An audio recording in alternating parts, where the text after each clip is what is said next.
وجعلنا منهم أئمة يهدون بأمرنا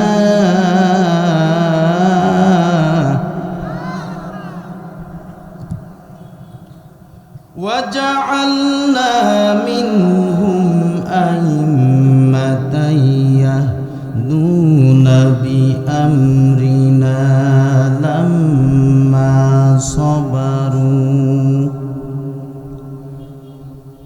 لما صبروا وكانوا بآياتنا يوقنون صدق الله العظيم. عن عبد الله ابن عباس أن رسول دعاة المظلوم فإنها ليس بينها وبين الله حجاب. رواه الترمذي. وعن أبي هريرة رضي الله تعالى عنه قال قال النبي صلى الله عليه وسلم من مات ولم يغزو ولم يحدث به نفسه مات على شعبة من النفاق. رواه مسلم. ইদং জন উপশ্রুত নরসংশয় স্তবিষ্যতে ষষ্ঠিং সহস্রানবতিং চ গৌরম আরুষ্মে উদদ্দহে উষ্ট্রাজস্যে প্রবাহন্নে বধূমন্তদিদর্শ বর্মরথস্য নিজিহিরতে দেব এষো মনা উপস্পৃশ এষ এষায় মাম হেশতাং নিষ্কান্দস্রজ ত্রিণী শতন্নবর্তাং সহস্রাদশ গুণা বচস্যৌ রেবে বচস্যৌ বৃক্ষেণ পক্ষে শকুন নষ্ট জিহবা চর্চারিতি ক্ষুরো নৌ ভুরি জরিব রে ভাষ মনীষা বৃষাগা বৈবারতে অমৎপুত্রকা এষাম মৎকা ইবাসতে প্ররেব্ধিং বরস্য গোবিন্দং বসুবিদং দেবত্রেমাং শ্রেষ্ঠং অল্লং জ্যেষ্ঠং শ্রেষ্ঠং পরমং পুনং বরল্ল অল্ল অম্লান রাং অস্নহ সুর মুহাম্মদ। সবাই বলেন সাল্লাল্লাহু। ওয়া ক্বালা তাআলা ফি শানি রাসূলিল্লাহি সাল্লাল্লাহু আলাইহি ওয়াসাল্লাম ইন্নাল্লাহা ওয়া মালাইকাতাহু يصلون على النبي يا أيها الذين آمنوا صلوا عليه وسلموا تسليما اللهم صل على محمد وعلى آل محمد. দরুদ ইব্রাহিম মুখস্থ আছে না? সবাই পড়েন আল্লাহুম্মা সাল্লি আলা মুহাম্মাদ ওয়া আলা আলি মুহাম্মাদ কামা সাল্লাইতা আলা ইব্রাহিম ওয়া আলা আলি ইব্রাহিম ইন্নাকা হামিদুম মাজিদ. আল্লাহুম্মা বারিক আলা মুহাম্মাদ ওয়া আলা আলি মুহাম্মাদ কামা বারাকতা আলা ইব্রাহিম ওয়া আলা আলি ইব্রাহিম ইন্নাকা হামিদুম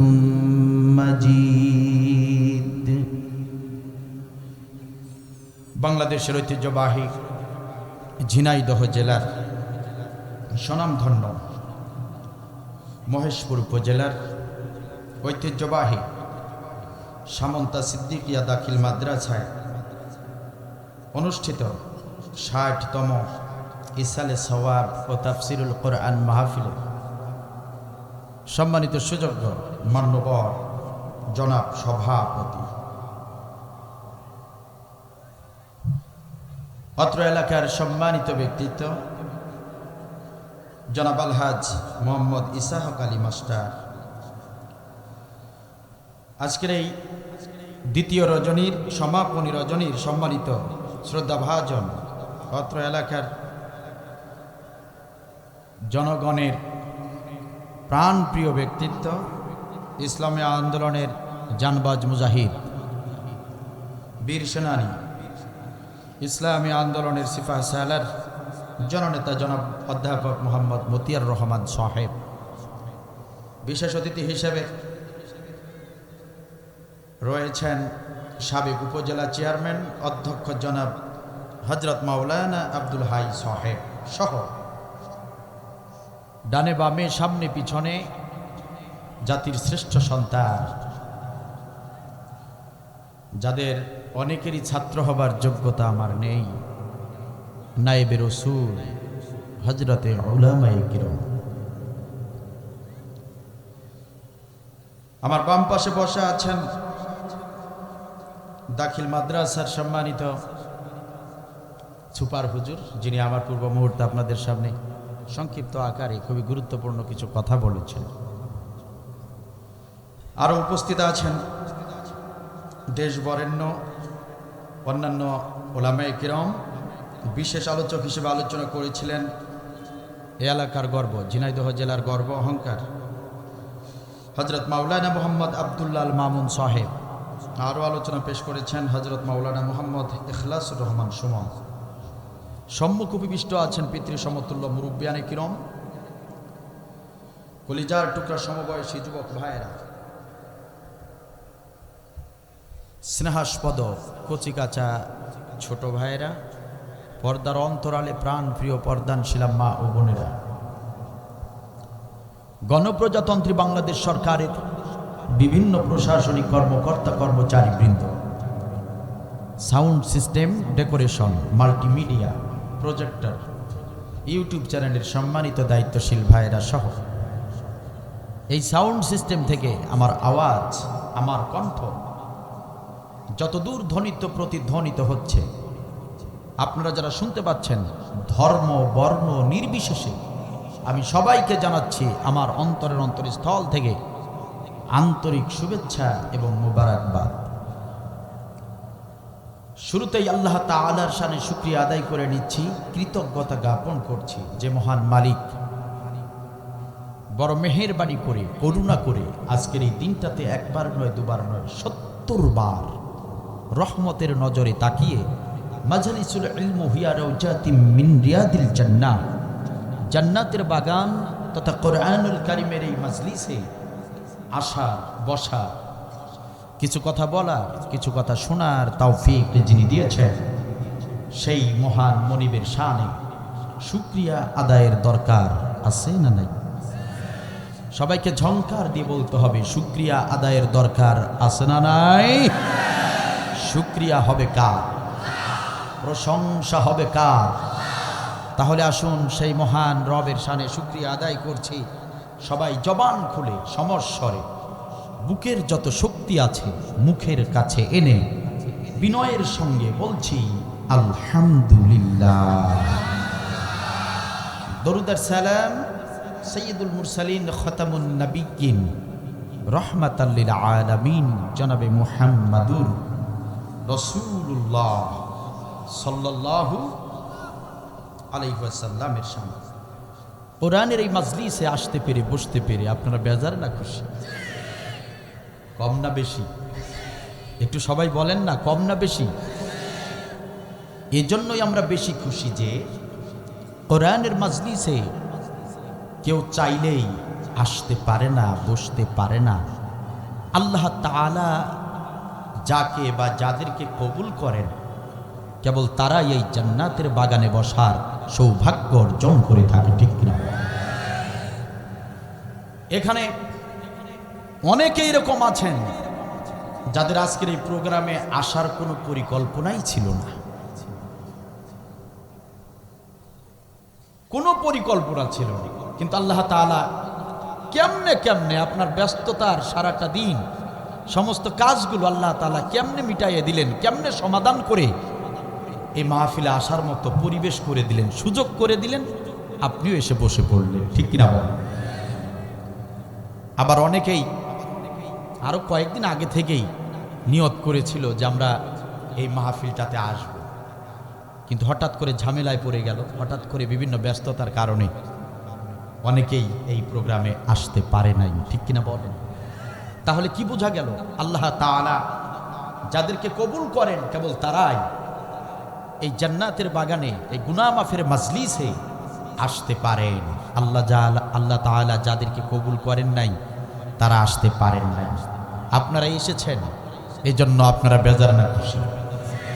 আপনারা এসেছেন মানে আল্লাহ তাআলা চান আপনাদের গুনাহ খাতা মাফ হয়ে যাক। আপনারা আসতে পেরেছেন কারণ আল্লাহ তাআলা চান যে আপনাদের আমলনামায় সওয়াবে ভরপুর হয়ে যাক। আল্লাহ তাআলা যাদেরকে জান্নাতের জন্য কবুল করেন তাদেরকে কোরআনের জন্যও কবুল করেন। চিল্লাল্লাহু আল্লাহু আকবার। এজন্য আপনারা খুশি না বেজার? তাহলে আরেকবার আলহামদুলিল্লাহ রব্বানা লাকাল হামদ হামদান কাসীরান তাইয়িবান মুবারাকান ফীহি। সম্মানিত সুপ্রিয় দিনী ভাই, আমার দিকে লক্ষ্য করুন। নড়াচড়া বন্ধ করতে হবে, হাঁটাহাঁটি বন্ধ করতে হবে। ভলান্টিয়ার যারা আছেন চারদিকে সঠিকভাবে দায়িত্ব পালন করুন। আলোচনা চলাকালীন সময়ে কেউ হাঁটাহাঁটি করবে না, করতে দিবেন না, কেউ নড়াচড়া করবেন না। আমার দিকে লক্ষ্য করুন। আমি কোরআনুল কারীমের 114টি সূরার ভেতর থেকে অতীব গুরুত্বপূর্ণ, বিশেষ মর্যাদাপূর্ণ অন্যতম একটি সূরা, 32 নম্বর সূরা, সূরা আস-সাজদা। 114টি সূরার ভেতর থেকে বিশেষ গুরুত্বপূর্ণ অন্যতম একটি সূরা, 32 নম্বর সূরা, সূরা আস-সাজদা এর 24 নম্বর আয়াত শুরুতেই তিলাওয়াত করেছি। সম্মানিত ভাইয়েরা আমার, 32 নম্বর সূরার 24 নম্বর আয়াত আমি রিপিট করলাম সূরার নাম এবং সূরার আয়াত নাম্বার, এই জন্য যে আপনাদের মুখস্থ রাখতে হবে। কাল সকালে যাদের ঘরে, যাদের বাড়িতে তরজমা গ্রন্থ রয়েছে, কোরআনের তাফসীর গ্রন্থ রয়েছে, তারা মিলিয়ে দেখবেন আজকের আলোচনার সঙ্গে আপনাদের ওই কিতাবের বাংলা অর্থের সঙ্গে মেলে কিনা দেখার দরকার আছে না? নাই। শুধু আজ শুনলে হবে না, নিজেদেরকে কোরআনুল কারীম অধ্যয়ন করতে হবে, এটা সবার আগের ফরজ। 32 নম্বর সূরা 24 নম্বর আয়াত। সূরাটির নাম হচ্ছে সূরা আস-সাজদা। সূরা বলছেন না তো? সবাইকে বলতে হবে সূরা আস-সাজদা। সম্মানিত ভাইরা, আমি প্রচলিত আলোচকদের মতো আলোচক নই। আমার আলোচনা একটু ব্যতিক্রম ধর্মী। আমার আলোচনায় কোনো গান নাই, ফান নাই, কোনো নাচানাচি হবে না, কোনো লাফালাফি হবে না, কোনো কমেডি হবে না।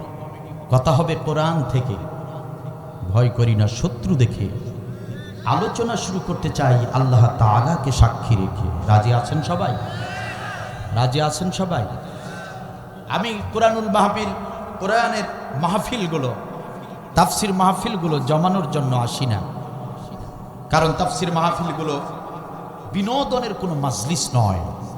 তাফসির মাহফিল হচ্ছে জাতির করণীয় এবং পালনীয়, আল্লাহ তাআলার পক্ষ থেকে নির্দেশিত মৌলিক কথা, ঠিক কিনা?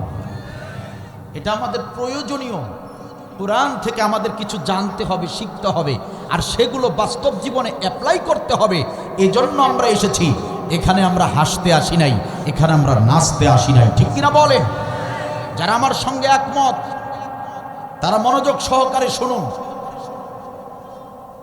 আমার আলোচনা মজাদার কোনো আলোচনা হবে না, আমার আলোচনা তিক্ত থেকে তিক্তকর হবে, কঠিন থেকে কঠিনতর হবে। যারা ঈমানদার তাদের হৃদয় ঈমানে ভরে যাবে ইনশাআল্লাহ। আর যাদের অন্তরের ভিতরে মুনাফিকি রয়েছে, নিফাকি রয়েছে, আমার আলোচনায় তাদের অনেকেরই কলিজা জ্বলে পুড়ে ছারখার হয়ে যাবে। এজন্য আলোচনা শুনতে হবে মনোযোগ সহকারে। 32 নম্বর সূরা 24 নম্বর আয়াত আপনাদের সামনে আমি শুরুতেই তিলাওয়াত করেছি। নাজিল হয়েছে মক্কায়। সম্মানিত ভাইয়েরা আমার, নাজিল হয়েছে মক্কায়। এই আয়াতকে সামনে রেখে বিশ্বের প্রসিদ্ধ তাফসীর গ্রন্থগুলো থেকে বিভিন্ন মুফাসসিরদের দেয়া বিবৃতি, বর্ণনা, ব্যাখ্যা, বিশ্লেষণ আমি আমার মতো করে অনেক কষ্ট করে নোট করেছি। সেই নোট করা আলোচনা থেকে আমি আমার ভাষায় সহজলভ্যভাবে, সহজ এবং সুন্দর করে আপনাদেরকে বোঝানোর চেষ্টা করব। আল্লাহ তাআলা আমাকে কোরআনের মৌলিক কথাগুলো, কোরআনের নির্যাস কথাগুলো আপনাদের সামনে যেন সঠিকভাবে পেশ করার তৌফিক দান করেন। বলেন আমিন। কষ্ট হলেও শুনতে রাজি আছেন তো আপনারা? রাজি আছেন আপনারা? কোরআন প্রেমিক যারা, তাদের ভালো লাগবে ইনশাআল্লাহ তাআলা। আপনারা লক্ষ্য করেছেন কিনা জানি না, এই তো আজ থেকে কয়েক মাস আগেও আমরা যখন দেশের এক প্রান্ত থেকে অপর প্রান্তে কোরআনের আলোচনা করার জন্য স্টেজে উঠতাম, আমরা যখনই কোরআনুল কারীম থেকে হক কথাগুলো বলা শুরু করতাম, তখনই আমাদের ডান পাশ থেকে আর বাম পাশ থেকে জালিম সরকারের দোসর আবু জাহেল আর আবু লাহাবরা আমাদের হক কথায় বাধা দেবার চেষ্টা করত। ঠিক কিনা? আমাদের ডানে বামে আবু লাহাব আর আবু জাহেলদেরকে বসিয়ে রাখা হতো। কখনো কখনো তারা চিরকুট লিখে বলতো, হুজুর রাজনৈতিক বক্তব্য দেয়া যাবে না। কখনো কখনো সরাসরি আমাদেরকে নিষেধ করত। আবার কখনো কখনো আলেমদেরকে স্টেজেই অপমান করত, গালাগালি করত। আবার কোনো কোনো জায়গায় আলেমদেরকে স্টেজের উপরেই মারধর পর্যন্ত করত। ঠিক কিনা বল? মাত্র কয়েক মাস আগের ঘটনা। আর বর্তমান বাংলাদেশের চিত্র হচ্ছে, এখন আর কোনো কোরআনের মাহফিলে ওই জালেম আর জালেমদের সহচরদের কোনো জায়গা হয় না। এখন আলেমদের ডানে আর বামে শুধু আলেমদেরকেই দেখা যায়। সুবহানাল্লাহ বলবেন না? কই আজকে কোথায় তারা? আজকে তারা কোথায়? যারা কোরআনের মাহফিলগুলোতে অনুমতি দিত না, তারা কোথায়? উপজেলা লেভেলের নেতা, ইউনিয়ন লেভেলের নেতা।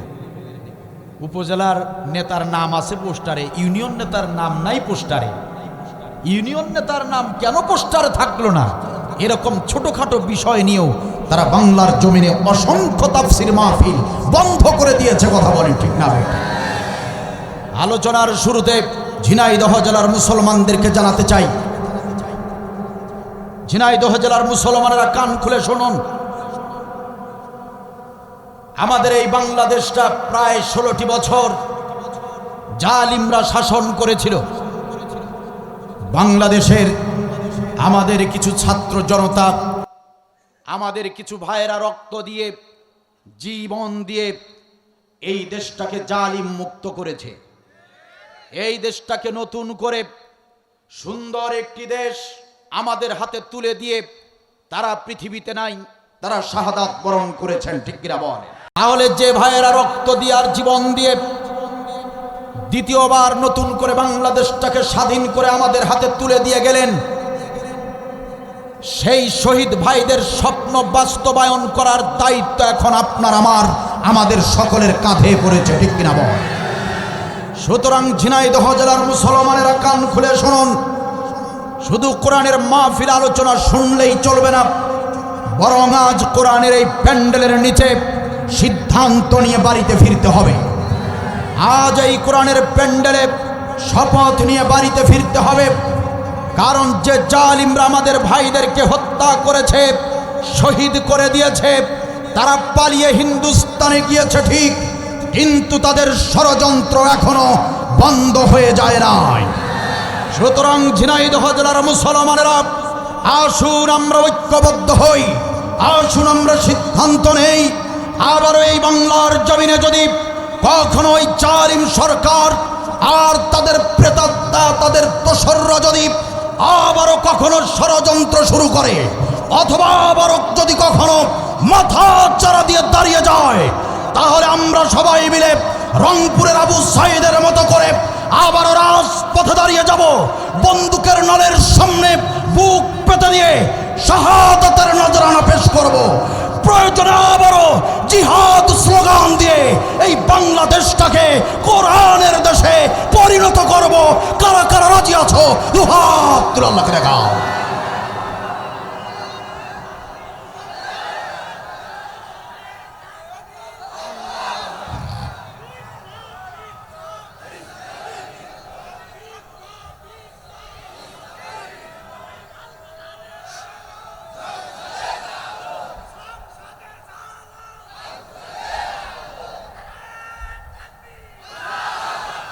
মাশাআল্লাহ, জাযাকাল্লাহ, আল্লাহ কবুল করুন, বলেন আমিন। সম্মানিত ভাইয়েরা আমার, একান্ত আপনজনেরা আমার, আমি এখানে খুনি হাসিনার জুলুমের বর্ণনা দিতে আসি নাই, কিন্তু আমার আলোচ্য বিষয়ে প্রসঙ্গত কারণে যদি কোনো বিষয় চলে আসে, তাহলে খুনি হাসিনার তার দল সম্পর্কে বলতে আমি এতটুকু ছাড় দেব না ইনশাআল্লাহ। আমি অপ্রাসঙ্গিক কোনো বক্তব্য দেই না, আমি প্রাসঙ্গিক বিষয় ছাড়া অপ্রাসঙ্গিক কোনো বক্তব্য দেই না, দিব না ইনশাআল্লাহ।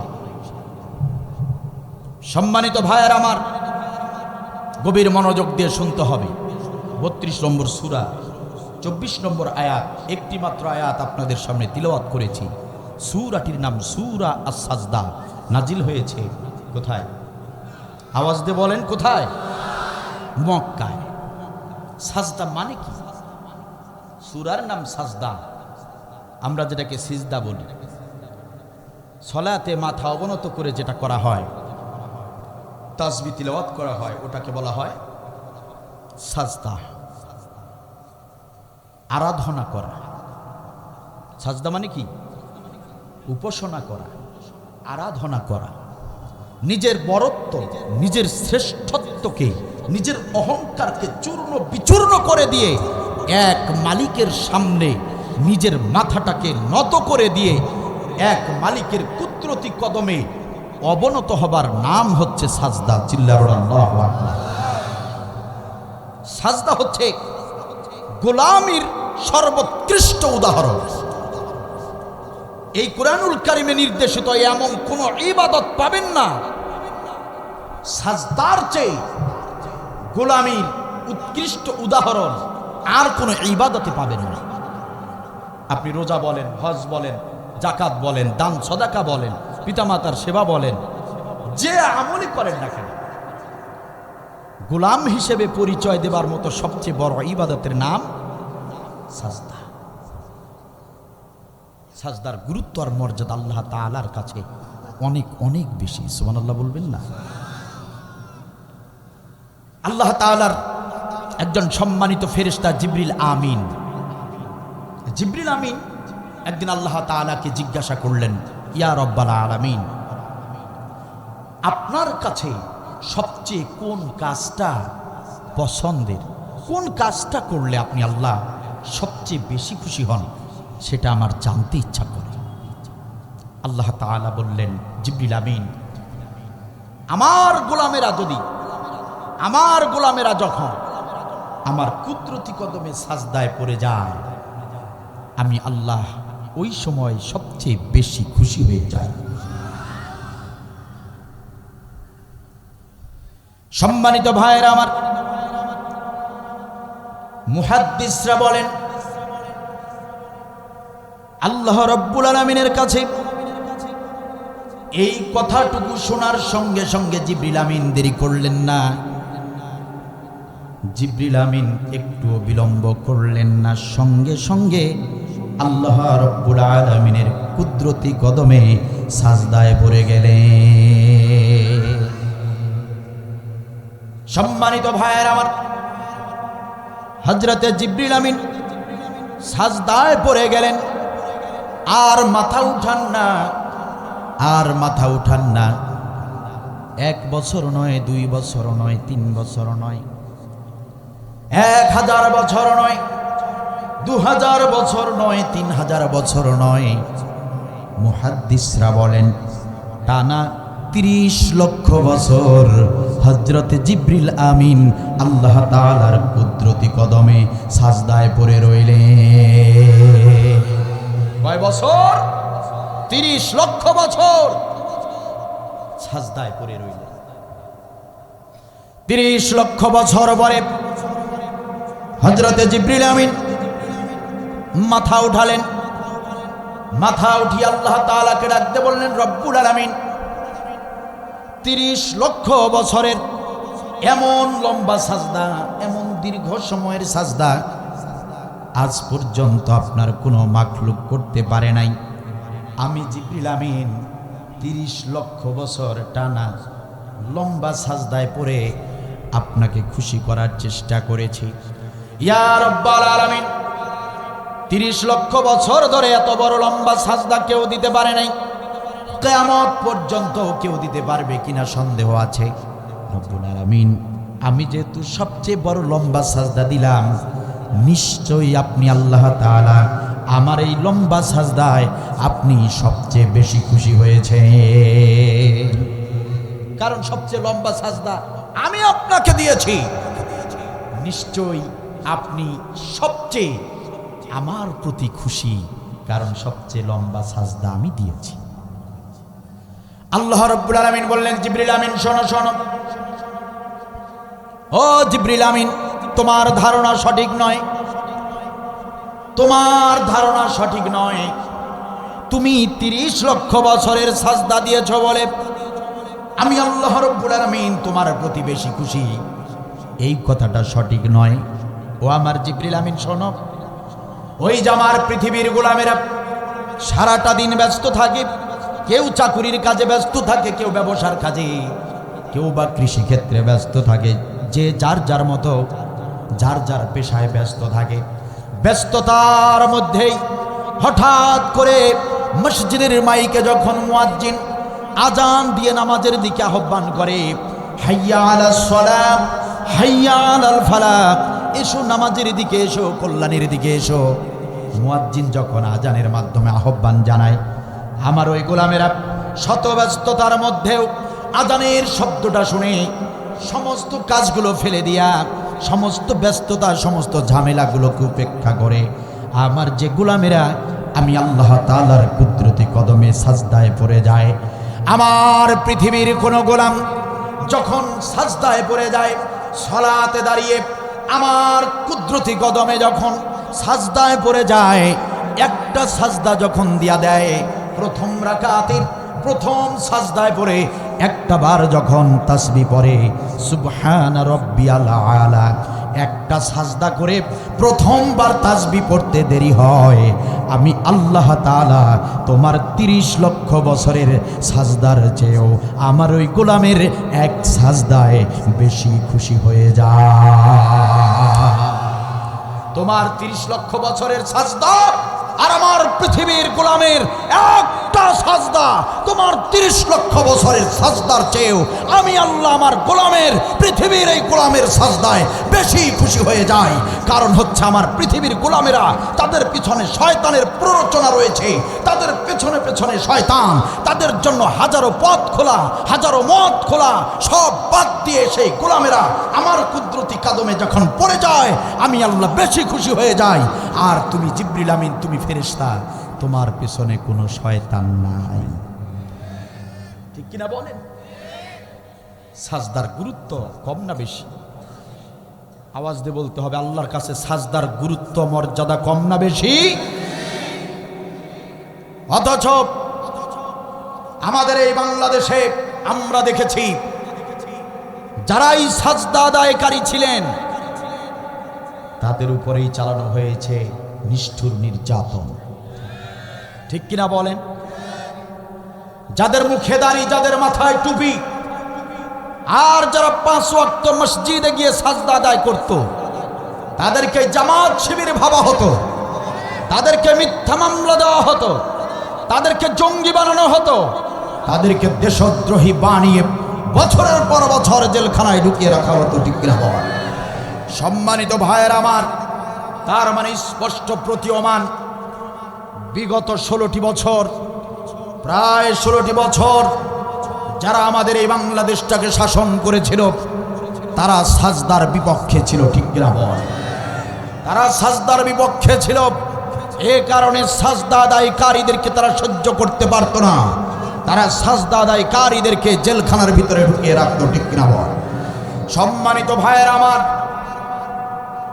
আপনারা জানেন এই তো কয়েকটা দিন আগে বর্তমান অন্তর্বর্তী সরকার বাংলাদেশের সেই ছাত্র সংগঠন ছাত্র লীগ নামের সন্ত্রাসী লীগকে নিষিদ্ধ করে দিয়েছে। ওটা ছাত্র লীগ নয়, ওটা সন্ত্রাসী লীগ। কারণ ওরা হচ্ছে তারা যারা বাংলাদেশের বিভিন্ন ভার্সিটির ক্যাম্পাসে, বিভিন্ন হলগুলোতে তারা মেধাবী নামাজি ছাত্রদেরকে নামাজ পড়তে দিত না। ওরা সারা রাত মাল পানি খেয়ে ফজরের আজানের আগে তারা লুকিয়ে লুকিয়ে তারা গোয়েন্দাগিরি করত। তারা দেখত কোন কোন ছাত্র মসজিদে গিয়ে ফজরের নামাজ পড়ে। তারা বিভিন্নভাবে গোয়েন্দাগিরি করে ওই ক্যাম্পাসের হলের যারা নামাজি সেই ছাত্রদের নাম লিস্ট করত, আর ওই ছাত্রদেরকে হয়তোবা হল থেকে বের করে দিত, তা না হলে তাদেরকে নির্যাতন চালাতো, না হলে তাদেরকে মিথ্যা মামলা দিয়ে জেলখানায় ঢুকিয়ে দিত, নয়তো তারা ওই ছাত্রকে, ওই নামাজি ছাত্রকে পিটিয়ে মেরে ফেলতো। কথা বলেন ঠিক কিনা? ঝিনাইদহ জেলার মুসলমানেরা, আপনারা কি ভুলে গিয়েছেন ওই যে বুয়েটের মেধাবী ছাত্র আবরার ফাহাদের কথা? আবরার ফাহাদের কথা কি আপনারা ভুলে গিয়েছেন? আবরার ফাহাদের কি অপরাধ ছিল? আবরার ফাহাদের অপরাধ ছিল, আবরার ফাহাদ 5 ওয়াক্ত নামাজ আদায় করত। আবরার ফাহাদের অপরাধ ছিল, আবরার ফাহাদের মুখে দাড়ি ছিল। আবরার ফাহাদের অপরাধ ছিল, আবরার ফাহাদ নেশা পানি তো দূরের কথা, বিড়ি সিগারেট পর্যন্ত টানত না। আবরার ফাহাদের অপরাধ ছিল, আবরার ফাহাদ নারীদের পিছনে ছুটত না। আবরার ফাহাদের অপরাধ ছিল, আবরার ফাহাদ আদবের সঙ্গে চলাফেরা করত। আবরার ফাহাদ নামাজের প্রতি, সাজদার প্রতি যত্নশীল হবার কারণে ওই ছাত্রলীগ নামের সন্ত্রাসী লীগের ছেলেরা তাকে শিবির মনে করে পিটিয়ে পিটিয়ে হত্যা করেছে। এটার প্রত্যক্ষদর্শী আপনারা। কথা বলেন ঠিক কিনা? সম্মানিত ঝিনাইদহ জেলার মুসলমানেরা শুনুন, এরা সেই অতীত থেকেই নামাজের বিরুদ্ধে ছিল, সাজদার বিরুদ্ধে ছিল। এরা দেখে দেখে বেছে বেছে আমাদের এই বাংলাদেশের ইসলামী আন্দোলনের নেতৃবৃন্দের বিরুদ্ধে মামলা করেছিল। যে নেতৃবৃন্দ দিনের বেলা দিন কায়েমের আন্দোলনের রাজপথে স্লোগান দিত, আমাদের যে নেতৃবৃন্দ রাত হয়ে গেলে রাতের গভীরে জায়নামাজ বিছায়া দিয়ে তাহাজ্জুদের সাজদায় পড়ে আল্লাহর কাছে চোখের পানি ফেলে ফেলে যে নেতৃবৃন্দ এই দেশের জন্য সাহায্য চেয়েছেন, যে নেতৃবৃন্দ দেশের মানুষের জন্য আল্লাহর কাছে সাহায্য চেয়েছেন, সাজদায় পড়ে যে নেতৃবৃন্দ এই দেশটাকে দিন কায়েমের মাধ্যমে একটা ইনসাফ ভিত্তিক আদর্শ রাষ্ট্র গড়ার সাহায্য আল্লাহর কাছে চাইতেন, সেই সাজদাকারী নেতৃবৃন্দকে মিথ্যা প্রহসনের বিচার দিয়ে, মিথ্যা প্রহসনের রায় দিয়ে আমাদের নেতৃবৃন্দকে এক এক করে ফাঁসিতে ঝুলিয়েছে। ঠিক কিনা বল? সম্মানিত ভাইয়েরা, ঝিনাইদহ জেলার মুসলমানেরা, মনোযোগ দিয়ে শুনতে হবে আমার কথাগুলো। একান্ত আপনজনেরা, ওরা শুধু আলেমদেরকেই ফাঁসিতে ঝুলায় নাই, বরং আলেমদের আলেম সকলের নয়নমণি জনসাধারণের কলিজার টুকরা, শুধু বাংলাদেশ নয় সারা বিশ্বের তৌহিদি মুসলমানদের কলিজার টুকরা, প্রাণের চেয়ে প্রিয় একজন ব্যক্তি আল্লামা সাঈদী রহমাতুল্লাহ আলাইহিকে তারা নাটকীয়তার মাধ্যমে অসুস্থ হয়নি, তবু অসুস্থতার নাটক করে মেডিকেলে এনে ইনজেকশন পুশ করে হত্যা করেছে। কথা বলেন ঠিক না বেটি? সম্মানিত ভাইয়েরা, আপনাদেরকে জানাতে চাই ঝিনাইদহ জেলার মুসলমানেরা এখন থেকেই সোচ্চার হতে হবে। আমরা এই জমিনে আল্লামা সাঈদী হত্যার বিচার করতে চাই। এই বাংলার জমিনে আল্লামা সাঈদী হত্যার বিচার করতেই হবে, ঠিক কিনা বল? ঝিনাইদহ জেলার মুসলমানেরা কান খুলে শুনুন, আল্লামা সাঈদী হত্যার বিচারের জন্য এই দেশটাকে একটি আদর্শ ইনসাফ ভিত্তিক রাষ্ট্র তৈরি করতে হবে। আল্লামা সাঈদীর বিচার যদি আপনারা চান, তাহলে আল্লামা সাঈদী হত্যার বিচারের জন্য একটা ইনসাফ ভিত্তিক বিচার ব্যবস্থা চালু করতে হবে, ঠিক কিনা বলেন? সুতরাং আমাদেরকে এখন থেকেই কাজ করতে হবে, একটি আদর্শ রাষ্ট্র গড়ার কাজ করতে হবে, একটি ইনসাফ ভিত্তিক বিচার ব্যবস্থার জন্য কাজ করতে হবে। এরপরে আমরা সময় নিয়ে একটা দিনক্ষণ ঠিক করে ইনসাফ ভিত্তিক রাষ্ট্র ব্যবস্থার মাধ্যমে আমাদের নয়নমণি কলিজার টুকরা আল্লামা সাঈদীর বিচার এই বাংলার জমিনে করব। আল্লামা সাঈদীর বিচার যদি এই বাংলার জমিনে না হয়, আবারও এই দেশটাতে দাও দাও করে আগুন জ্বলবে, আবারও শহীদের রক্ত ঝরবে। কারা কারা একমত? দুহাত তুলে আল্লাহকে দেখাও।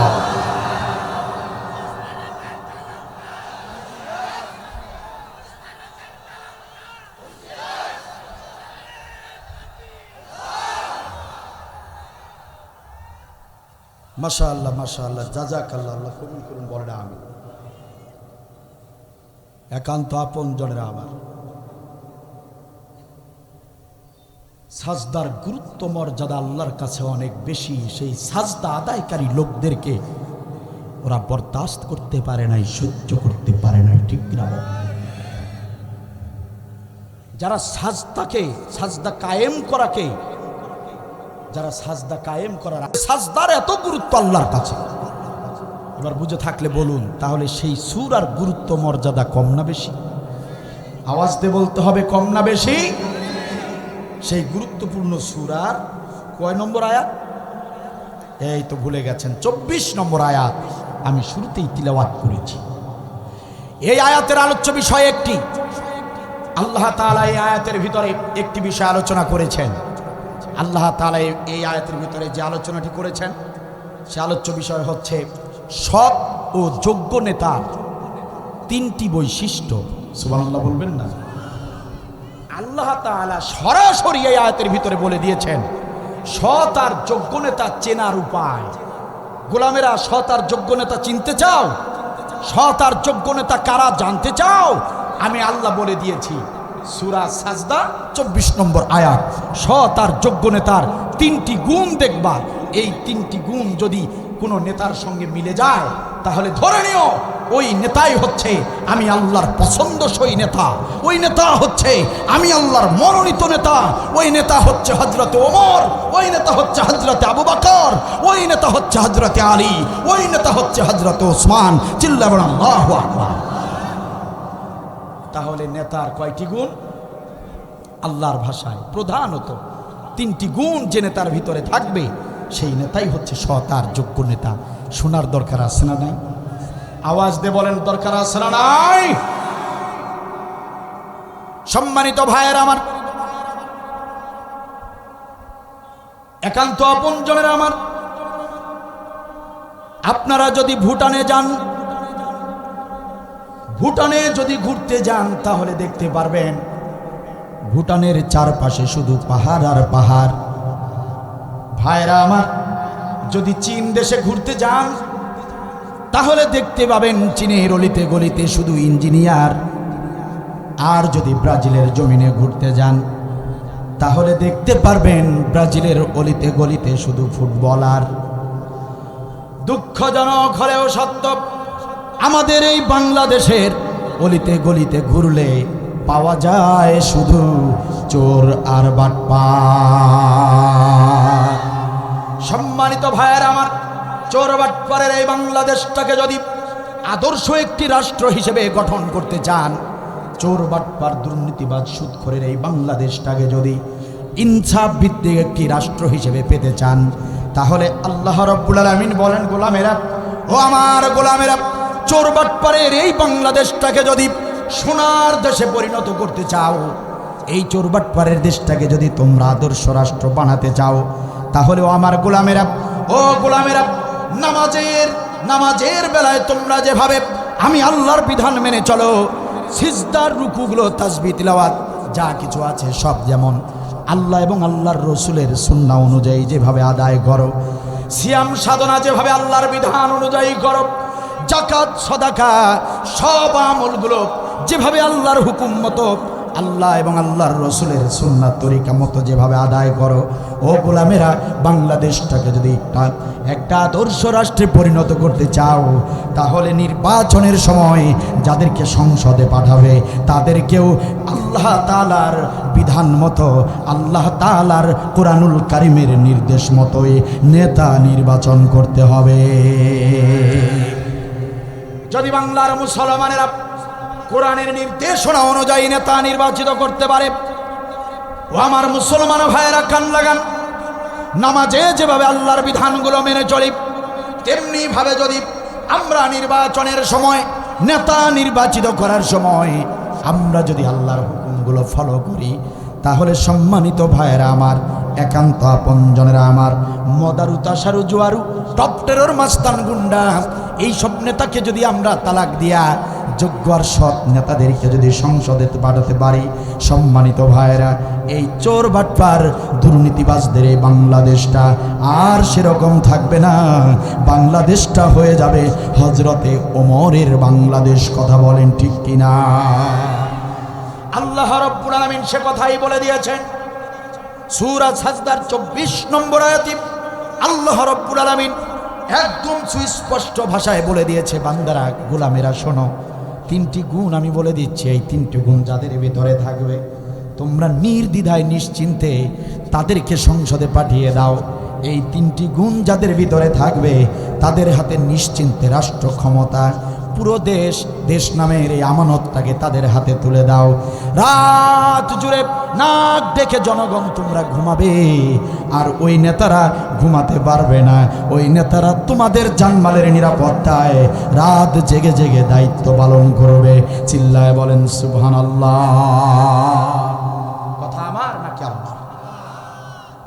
নেতা নির্বাচিত করতে হবে তিনটি গুণ দেখে। তুমি ইচ্ছা করলেই যাকে তাকে নেতা বানাতে পারো না, সমর্থন দিতে পারো না, এই এখতিয়ার তোমাকে আল্লাহ দেয় নাই, ঠিক কিনা? চাচা মিয়া 5 ওয়াক্ত নামাজ আদায় করেন, কপালে কালো চিহ্ন ফেলেছেন, নামাজের কালো দাগ পড়েছে কপালে, বছর বছর হজ করেন, প্রতি বছর উমরা করেন। চাচা মিয়া, আপনি এত পরহেজগার, আপনি এত দিনদার, অথচ যখন সংসদে নেতা পাঠানো হয়, যখন নির্বাচন চলে আসে, ওই নামাজি চাচা মিয়া, ওই হাজি চাচা মিয়া ওই সময় আর আল্লাহর বিধানকে ফলো করে না, আল্লাহর বিধান নির্দেশনা জানতে চায় না। এলাকার সবচেয়ে জঘন্য, এলাকার সবচেয়ে বড় চাঁদাবাজ, এলাকার সবচেয়ে দুর্নীতিবাজ, এলাকার সবচেয়ে সেই খারাপ লোক, যে লোকটি গরিবের টাকা আত্মসাৎ করে, সেই লোকটাকে সমর্থন দেয়, ওই লোকটার পিছনে টাকা খরচ করে, ওই নেতার পিছনে শ্রম দিয়ে ওই নেতাকে সংসদে পাঠিয়ে ওই চাচা মিয়া মনে করছে যে উনি নামাজ পড়ার কারণে জান্নাতে যাবে। চাচা মিয়া ভাবছে হজ করার কারণে জান্নাতে যাবে। চাচা মিয়া, আপনি ইসলাম বুঝেন নাই, ইসলাম আপনি বুঝতে পারেন নাই। আপনি যদিও নামাজি, আপনি যদিও হাজি, কিন্তু মদারু তাসারু জোয়ারু ইসলাম বিরোধী নেতাকে সমর্থন করার কারণে আপনার নামাজ রোজা আসমানে উঠবে না, আল্লাহ কবুল করবেন না, বরং কাল হাসরের ময়দানে ওই মদারু তাসারু ইসলাম বিরোধী নেতার পিছনে দাঁড়িয়ে জাহান্নামে যেতে হবে, বাঁচার কোনো উপায় থাকবে না, ঠিক কিনা? ইসলাম শুধু নামাজের জন্য নয়, এই কোরআন শুধু নামাজ রোজা হজ যাকাতের জন্য আসে নাই। কোরআন এসেছে আপনার ঘর থেকে শুরু করে বাথরুম টয়লেট থেকে শুরু করে সংসদ ভবন, অর্থনৈতিক, রাজনৈতিক, আন্তর্জাতিক, রাষ্ট্রীয় ব্যাপার সব কিছুতে সমাধান দিয়ে নির্দেশনা দিয়ে পাঠিয়েছেন আল্লাহ, সেটা হচ্ছে কোরআনুল কারীম। ঠিক কিনা বল? সুতরাং ইচ্ছা করলেই আপনি যাকে তাকে সমর্থন করতে পারবেন না। আল্লাহ বলে দিয়েছেন 3টা গুণ তোমাদেরকে দেখতে হবে। খারাপ লাগছে আপনাদের? আসুন আল্লাহ তাআলার কাছে শুনে নেই সেই 3টা গুণ কি। আল্লাহ রাব্বুল আলামিন কি বললেন একটু মনোযোগ দিয়ে শোনেন। আল্লাহ তাআলা বলছেন, ওয়াজআলনা মিনহুম আইম্মাতান ইয়াহদুনা বিআমরিনা। আল্লাহ তাআলা বলেন, ওয়াজআলনা মিনহুম আইম্মা, আমি তাদের থেকে অনেককেই আমি সৎ আর যোগ্য নেতা বানিয়েছিলাম, অনেককেই আমি রাষ্ট্র ক্ষমতা দান করেছিলাম। যেমন হজরতে সুলাইমানকে আমি আল্লাহ রাষ্ট্রনায়ক বানিয়েছিলাম, হজরতে দাউদকে আমি আল্লাহ রাব্বুল আলামিন ইমাম বানিয়েছিলাম, রাষ্ট্রনায়ক বানিয়েছিলাম। আমি আল্লাহ রাব্বুল আলামিন বিশ্ব নবীকে রাষ্ট্রনায়ক বানিয়েছিলাম, ওমরকে রাষ্ট্রনায়ক বানিয়েছিলাম, ওসমানকে রাষ্ট্রনায়ক বানিয়েছিলাম, আলীকে রাষ্ট্রনায়ক বানিয়েছিলাম। আমি আল্লাহ তাআলা এভাবে অনেককেই মুমিনদেরকে আমি রাষ্ট্রনায়ক বানিয়েছিলাম। সেই রাষ্ট্রনায়কদের 3টি গুণ ছিল, সেই রাষ্ট্রনায়কদের 3টি বৈশিষ্ট্য ছিল। আল্লাহ তাআলা তার ভাষায় বলছেন, গোলামেরা শোনো, ও গোলামেরা শোনো, আমি যাদেরকে যোগ্য আর সৎ নেতা বানিয়েছিলাম, যাদেরকে আমি রাষ্ট্রনায়ক বানিয়েছিলাম, তাদের 3টি বৈশিষ্ট্য ছিল। কান খুলে শোনো। 1 নম্বর গুণ হলো ইয়াহদুনা বিআমরিনা। তাদের 1 নম্বর গুণ ছিল তারা মানুষদেরকে, কর্মীদেরকে, জাতিকে ডাকতো আল্লাহর বিধানের দিকে। চিল্লায় বলেন সুবহানাল্লাহ।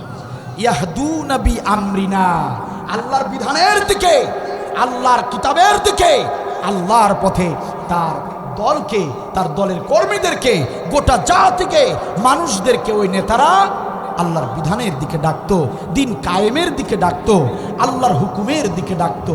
কথা আমার নাকি আল্লাহ? তাহলে আদর্শবান নেতা, সৎ ও যোগ্য নেতা তারা যারা মানুষদেরকে আল্লাহর দিকে ডাকবে, আল্লাহর কোরআনের দিকে ডাকবে। ঠিক কিনা বলেন? ঠিক কিনা বলেন? কিন্তু আমরা প্রতিবার আমরা এই ভুলটি করেছি।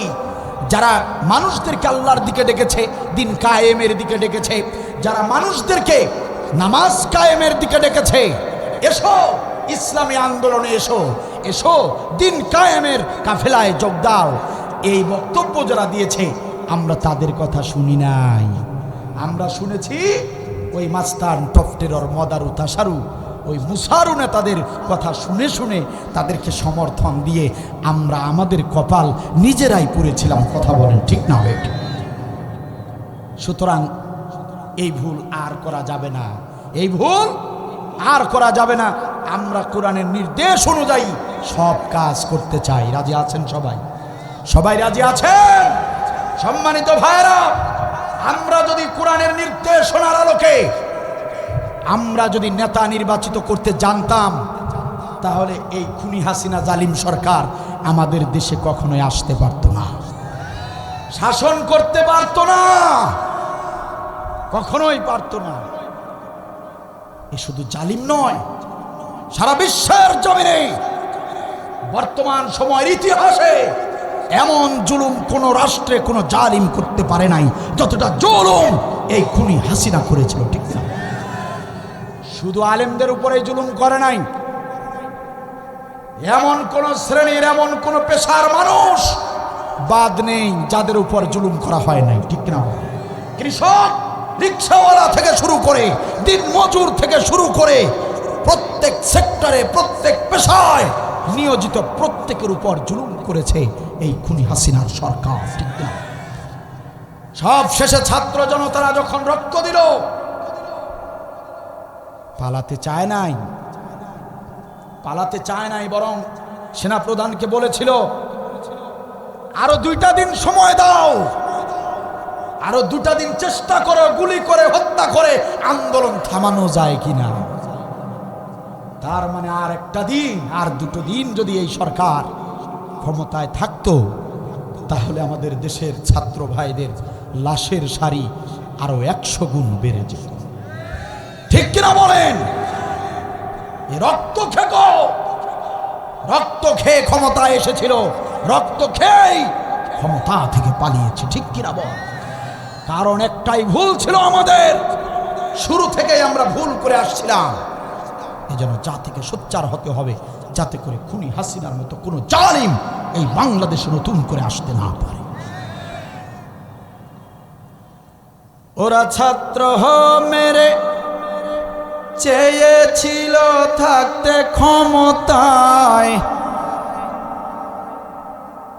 ওরা আলেম মেরে চেয়েছিল থাকতে ক্ষমতায়, থাকিতে পারে নাই।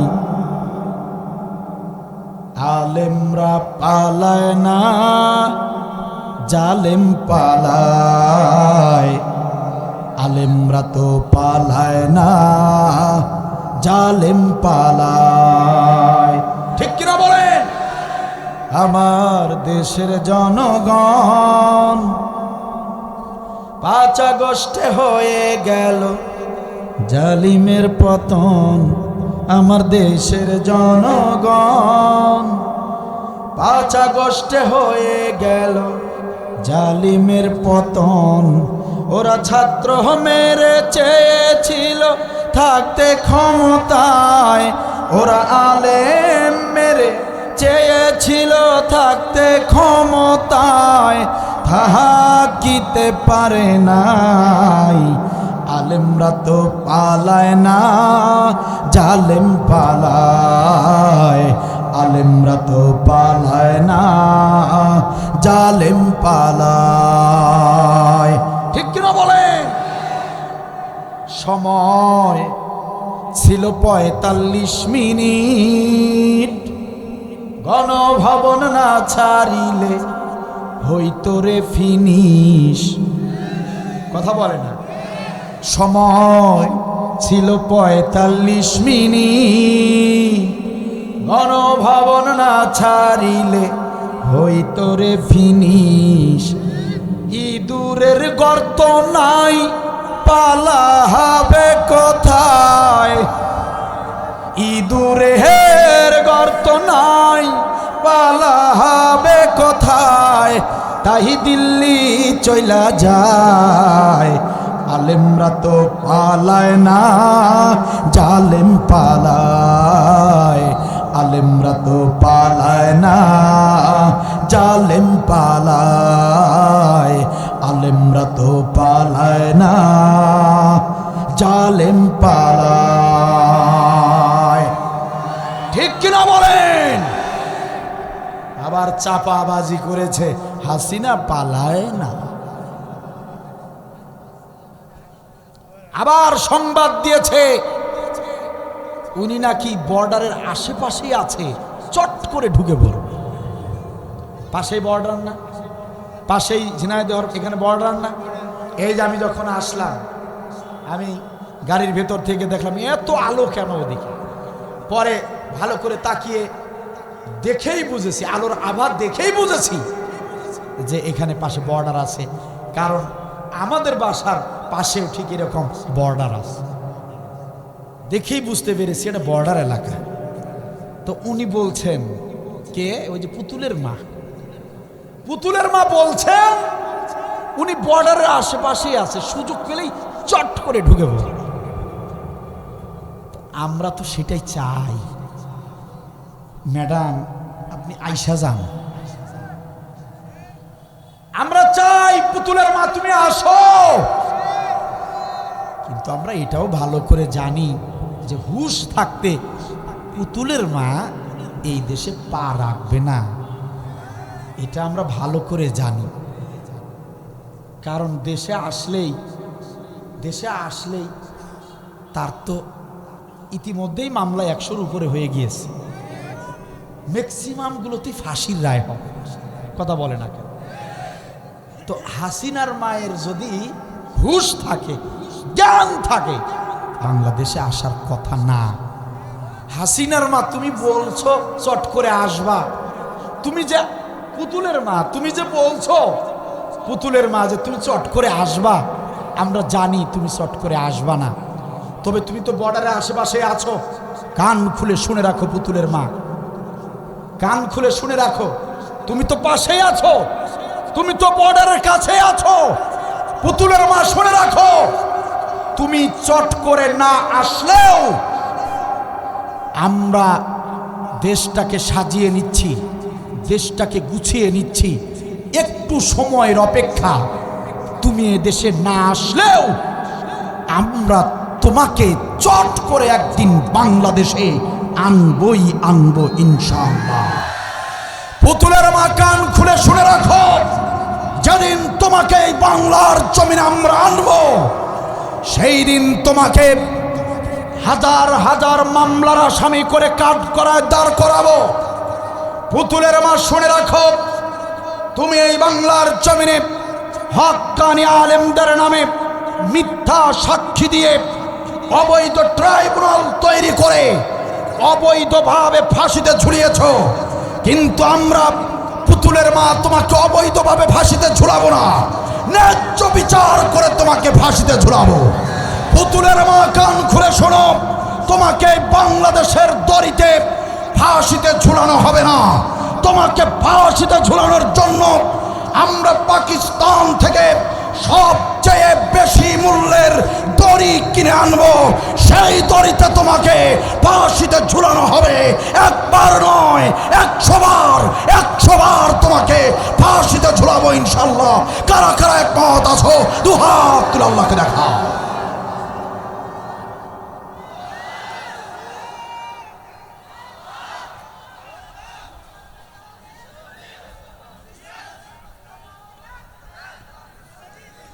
মাশাআল্লাহ, মাশাআল্লাহ, জাযাকাল্লাহ, আল্লাহ কবুল করুন, বলে না আমিন।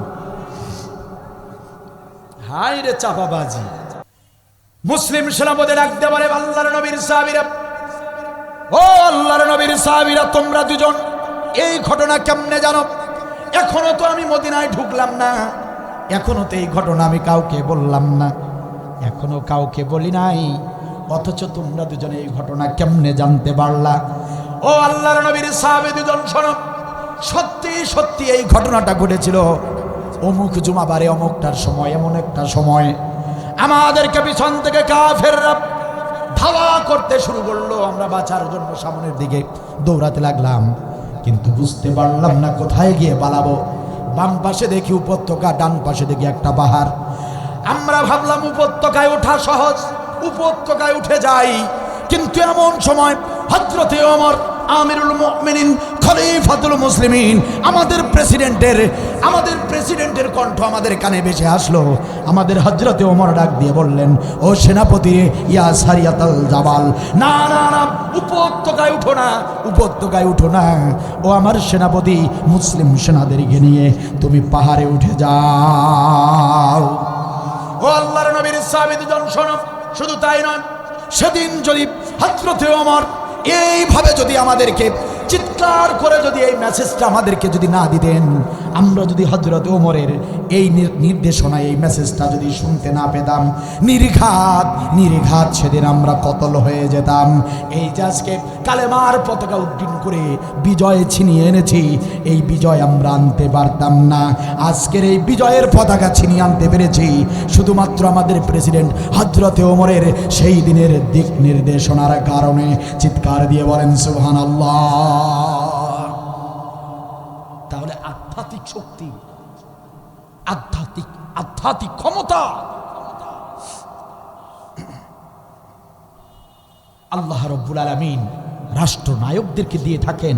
যে রাষ্ট্রনায়ক মানুষদেরকে আল্লাহর দিকে ডাকে, যে রাষ্ট্রনায়কের ভিতরে কোরআনের ইলম যেভাবে থাকবে, তেমনি কোরআনের আমল থাকবে, তেমনি থাকবে হৃদয়ে ভরা তাকওয়া। মুফাসসিরিনে কেরামগণ বলেন, যে আলেমের ভিতরে, যে নেতার ভিতরে এই তিনটি গুণ থাকে, ইলম, আমল আর তাকওয়া, সেই নেতাকে আল্লাহ রাব্বুল আলামিন আধ্যাত্মিক শক্তি দিয়া পাওয়ারফুল বানায় দেন। চিল্লাবেন আল্লাহু আকবার।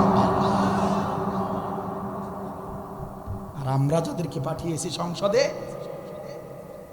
বদের হাড্ডি, শয়তানের এক শের। কথা বলেন না কেন? আরে এমন একজন নেতা আমাদের ছিলেন,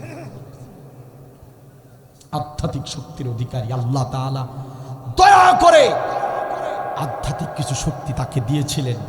এমন একজন নেতা আমাদের ছিল, তাকে আমরা এই জালিমের শেষ সময়ে এসে তাকে আমরা হারিয়ে ফেলেছি। তিনি আর কেউ নয়, তিনি আল্লামা সাঈদী রহমাতুল্লাহি আলাইহি। তার আধ্যাত্মিক শক্তি দিয়েছিলেন, আজকে সেটা প্রমাণিত, সেটা আজকে প্রমাণিত।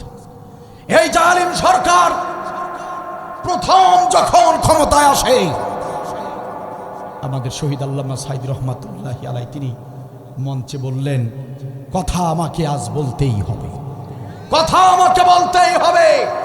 হয়তো আর কোনোদিন কথা বলার সুযোগ নাও হতে পারে। আরে তিনি মনে হয় জানতেন যে তিনি আর মঞ্চে এভাবে কথা বলার সুযোগ পাবেন না। তিনি বললেন, বাংলার ভাগ্যাকাশে উত্তর গগনে কালো মেঘের ঘনঘটা দেখা যাচ্ছে। আরে তিনি যেদিন এই কথাটা বলেছেন কয়েক বছর আগে, আজকে মনে হচ্ছে তিনি যেন এই দৃশ্যগুলো দেখে দেখেই বলেছিলেন। তিনি বললেন, বেশি লাফালাফি কইরো না, 12 কোটি মানুষ গাছের গোড়ায় একটা ঝাঁকি দিব, মামুর বাড়ি দিল্লি যাইতে পালায়া হুশ পাবা না। বলে নাই, বলে নাই? তিনি বললেন, একটা ফুল বাগানকে নষ্ট করতে একটা হুতুম পেঁচাই যথেষ্ট। সেখানে আমাদের দেশের ফুল বাগানের প্রতি ডালে ডালে হুতুম পেঁচা বসেছে। বাগানের যে কি অবস্থা হবে আল্লাহই ভালো জানে। বলছে না, বলছে না, বলছে না? ঠিক জালিম সরকার তাই করেছিল। বাংলাদেশের এমন একটা সেক্টর ছিল না যে সেক্টরে ওই জালিম মুরতাদ আর নাস্তিকদেরকে বসায় নাই, এমন কোন সেক্টর ছিল না। প্রত্যেকটা সেক্টরে নাস্তিক, মুরতাদ, বিধর্মীদেরকে বসিয়েছিল, ঠিক কিনা? এমনকি মাদ্রাসা শিক্ষা বোর্ডের চেয়ারম্যান পর্যন্ত বিধর্মীকে বসিয়েছিল, ঠিক কিনা? তিনি যা বলেছিলেন মনে হয় তিনি দেখে দেখে বলেছিলেন। তিনি আবার কি বললেন? তিনি বললেন, সময় আসবে এমন ইঁদুরের গর্তও খুঁজে পাবা না। বলে নাই, বলে নাই, বলে নাই? হ্যাঁ, 5 আগস্টে ঠিক তাই হলো। আমি কি মিথ্যা বলছি? 5 আগস্টে ঠিক তাই হলো। ইঁদুরের গর্তও খুঁজে পায় নাই, পালিয়েছে হিন্দুস্তান মামার বাড়ি, ঠিক কিনা বল? আমাদের একজন ছিলেন আধ্যাত্মিক নেতা, ছিলেন একজন আধ্যাত্মিক নেতা। শেষ সময়ে জালিমরা তাকেও হত্যা করে গেল। মাত্র 356 দিন পর, শহীদ আল্লামা সাঈদী হত্যার 356 দিন পর এই জালিমের পতন হয়েছে। 1 বছরও আল্লাহ পূর্ণ করতে দেয় নাই, 1 বছরও আল্লাহ তাকে থাকতে দেয় নাই। 356 দিনের মাথায় এই জালিমকে আল্লাহ তাআলা বিশ্বের ইতিহাসে দেখিয়ে দিয়েছে জালিমরা কখনো স্থায়ী হতে পারে না। জালিমদের জন্য অপমান আর পালিয়ে যাওয়া ছাড়া কোনো উপায় থাকে না, ঠিক কিনা বল? আল্লাহ তাআলা বলেন, গোলামেরা শোনো, ও গোলামেরা, নেতা যখন বানাবাই এদেরকে নেতা বানাও যারা তোমাদেরকে আল্লাহর দিকে ডাকে। কথা কার? ইয়াহদুনা বি আমরি। অনেকেই বলেছে, অনেকেই বলছে, অনেকেই বলতে বলতে চলে গিয়েছে যে হুজুর আসছে নির্বাচন নিয়ে বক্তব্য দিতে, হুজুর আসছে রাজনীতি নিয়ে বক্তব্য দিতে। হুজুর তো ওয়াজ করতে আসে নাই, হুজুর আসছে সামনের ভোটের কাকে ভোট দেওয়া যাবে, কাকে ভোট দেওয়া যাবে না, এইগুলার ওয়ার্কার করতে আসছে, ভোটের ওয়ার্ক করতে আসছে। অনেকে এরকম মন্তব্য করেছে। আপনি কি মন্তব্য করেছেন সেটা আমার দেখার বিষয় নয়, তাতে আমার কোনো আফসোস নাই। কারণ আমি কথা বলেছি কোরআনুল কারীমের খুবই গুরুত্বপূর্ণ একটা বিষয় নিয়ে। কারণ এটা এতই গুরুত্বপূর্ণ বিষয় যে আজান হয়ে গেলে নামাজ পড়া যেমন ফরজ, তেমনি আপনি কাউকে নেতা বানাতে গেলে, সংসদে কাউকে পাঠাতে গেলে অনুরূপভাবে সৎ আর যোগ্য নেতাকে সমর্থন করা আপনার উপর ফরজ। তুমি মিয়া মানো আর না মানো সেটা আমার দেখার বিষয় নয়। কাল হাসরের ময়দানে আল্লাহ যেন আমাকে বলতে না পারে আব্দুল বারী শুধু নামাজ রোজার ওয়াজ করলেই, কিন্তু কাকে নেতা বানানো যাবে কাকে নেতা বানানো যাবে না সে বিষয়ে তুই কেন বলিসনি? তোকে লোকেরা খারাপ বলবে, তোর সমালোচনা করবে, এই জন্য করিসনি। আব্দুল বারী কেন আমার হক কথা গোপন করলি? কেন এই গুরুত্বপূর্ণ বিষয়টা তোর জাতির সামনে তুলে ধরলি না? এই প্রশ্ন যদি আল্লাহ আমাকে করে, আমি আব্দুল বারীর বাঁচার উপায় থাকবে না, জাহান্নামের ভিতরে যাব। আমি আমার দায়িত্ব পালন করে যাচ্ছি ভাইরা, রাজনীতি করতে আসি নাই। আমি এখন পর্যন্ত আপনাদেরকে বলি নাই যে আপনাকে এই দলে ভোট দিতে হবে, এই দল করতে হবে, এটা আমি আপনাদেরকে বলি নাই। আমি কোন দলের দালাল সেজে এখানে আসি নাই। আমি শুধু জানাতে এসেছি আমার আল্লাহ যা বলেছেন ঠিক ততটুকুই আপনাদেরকে বোঝানোর জন্য এসেছি। মিলানোর দায়িত্ব আপনাদের। যে নেতা আল্লাহর দিকে ডাকবে, আমার আল্লাহর বক্তব্য ইয়াহদুনা বিআমরিনা, আল্লাহর হুকুমের দিকে, আল্লাহর বিধানের দিকে যারা ডাকবে তাদেরকে সমর্থন করো, তাদের পিছনে টাকা খরচ করো, তাদের পিছনে শ্রম দাও, তাদের পিছনে সময় দাও, একটাবার সংসদে পাঠিয়ে দাও। এই আল্লাহওয়ালা মানুষগুলো সংসদে গেলে তোমরা ঘুমাবে সারা রাত, কারণ চুরি ছিনতাই ডাকাতি ধর্ষণ এগুলো বন্ধ হয়ে যাবে। কারণ তোমার নেতারা যাদেরকে তোমরা সংসদে পাঠাবে কোরআনের নির্দেশনা অনুযায়ী, ওই নেতারা রাতের বেলা ঘুমাতে পারবে না, তোমাদের টেনশন। আমি ঘুমাবো, আমার র্যাব বাহিনী, পুলিশ বাহিনী, বিজিবি বাহিনী দায়িত্ব পালন সঠিকভাবে করছে কিনা এটার খোঁজ আমাকে রাখতে হবে। তা না হলে তো আমার মহেশপুর উপজেলায় ডাকাতি হয়ে যেতে পারে, আমার মহেশপুর উপজেলায় কোনো এক জনগণের বাড়িতে চুরি হয়ে যেতে পারে। না না না, আমি ঘুমালে তো সব কিছু দায়িত্ব পালন নাও হতে পারে। নেতা ঘুমাবে না, আগে তো ফোন ছিল না, এখন তো ফোন আছে। নেতা সারা রাত একটার পর একটা ফোন দিবে, সেনাবাহিনী কোথায়, কে কোন দায়িত্বে আছে, সঠিকভাবে দায়িত্ব পালন করো। খোঁজ নিবে কি নিবে না? পুলিশ বাহিনী কে কোথায় আছে, কোন থানায় আছে, কি অবস্থা, কোন জায়গায় কি হয়েছে, রাস্তাঘাট খুব সতর্ক, রাস্তাঘাটে ভালো করে পাহারা দাও। আমার কোন জনগণ রাত 2টায় 3টায় 4টায় যে কোনো গভীর রাতে আমার জনগণ নির্ভয়ে যেন চলতে পারে, কোনো ছিনতাইকারী, কোনো ডাকাত যেন আমার জনগণের রাস্তায় ধরে টাকা পয়সা নিতে না পারে, কোনো কারো যেন জীবন নাশ হতে না পারে, ভালো করে দায়িত্ব পালন করো। এই কথাগুলো রাত জেগে জেগে একটার পর একটা ফোনে, মেসেজে, লাইনে, অনলাইনে, অফলাইনে, অনলাইনে সব জায়গায় তারা তদারকি করতে থাকবে। আল্লাহর ভয়ে তারা রাতে ঘুমাবে না। আর এই সুযোগে ওই যে চুরি বন্ধ, ডাকাতি বন্ধ, ছিনতাই যদি বন্ধ, নেতারা যদি এত সজাগ হয় সব বন্ধ হয়ে যাবে। আপনি আমি কি করব? নেতা সারা রাত জাগবে আর আপনি আমি নাকে তেল দিয়ে ঘুমাবো। এটার নাম ইসলামী রাষ্ট্র, এটার নাম ইসলামী রাষ্ট্র। জনগণ ঘুমাবে নাকে তেল দিয়ে, নেতাদের চোখে ঘুম নেই। আর আমাদের দেশের যে রাষ্ট্র আমরা দেখেছি সেটা হলো নেতারা সারা রাত নর্তকে নিয়ে মাল খেয়ে টাল হয়ে সারা রাত, বুঝেন নাই, ভোর 12টা পর্যন্ত ঘুমাবে। কয়টা পর্যন্ত? ভোর 12টা পর্যন্ত ঘুমাবে। আমরা তো তাই দেখলাম এতদিন, ঠিক কিনা বলেন? তারপর রাতের বেলা সলিমুদ্দির বাড়িতে ছিনতাই, কলিমুদ্দির বাড়ির বউ নাই, ছিনতাই, অমকের মেয়ে ধর্ষণ হয়েছে কি হয় নাই? কারণ ঠিক ইসলামের বিপরীত। নেতারা থাকে ঘুমে আর জনগণ তখন আমরা থাকি জেগে। রাতের বেলা কোথাও যাব ভয় লাগছে, কেন? রাস্তায় যদি ডাকাতি হয়। ছিল কি ছিল না? আছে কি আছে না? আল্লাহ রাব্বুল আলামিন বলেন, গোলামের আর ভুল করিস না রে, আর ভুল করিস না, আমার কোরআনের বিধান মেনে নে। 3টা গুণ যার ভিতরে দেখবি তাকে সংসদে পাঠিয়ে দে। সুবহানাল্লাহ বলেন। 1 নম্বর গুণ হলো ওই নেতা মানুষদেরকে, তোদেরকে বাবার দিকে ডাকবে না, নিজের দিকে ডাকবে না, স্বার্থের দিকে ডাকবে না। ওই নেতা তোমাদেরকে ডাকবে দিন কায়েমের দিকে, আল্লাহর কোরআনের দিকে, আল্লাহর দিকে ডাকবে। আসো আসো, দিন কায়েমের দিকে আসো, ইসলামী আন্দোলনের দিকে আসো, জান্নাতের দিকে আসো। যারাই ডাকবে তাদেরকে তোমরা সমর্থন দিয়া নেতা বানায়া দাও। কথা আমার নাকি আল্লাহ? প্রশ্ন করতে চাই মহেশপুর উপজেলার মুসলমান, আপনাদের এই উপজেলায়, আপনাদের ঝিনাইদহ জেলায় আল্লাহর দিকে ডাকে, কর্মীদেরকে আল্লাহর বিধানের দিকে ডাকে, এইরকম নেতা আছে না নাই? আছে আছে, আসলেই আছে। যদি থাকে আমার আল্লাহর বক্তব্য হলো বান্দা ও গোলামেরা ভুল করিস না, আর দেরি করিস না। এমন নেতা যদি থাকে যে নেতা মানুষদেরকে আল্লাহর দিকে ডাকে, যে নেতা মানুষদেরকে দিন কায়েমের দিকে ডাকে, আর চিন্তা করার সুযোগ নাই, চুপ করে থাকার সুযোগ নাই, ওই নেতার পিছনে সময় দাও, ওই নেতার পিছনে পারলে অর্থ দাও, ওই নেতার পিছনে পারলে শ্রম দাও, ওই নেতাকে যেভাবে পারো ওই নেতাকে একটাবার সংসদে পাঠিয়ে দাও।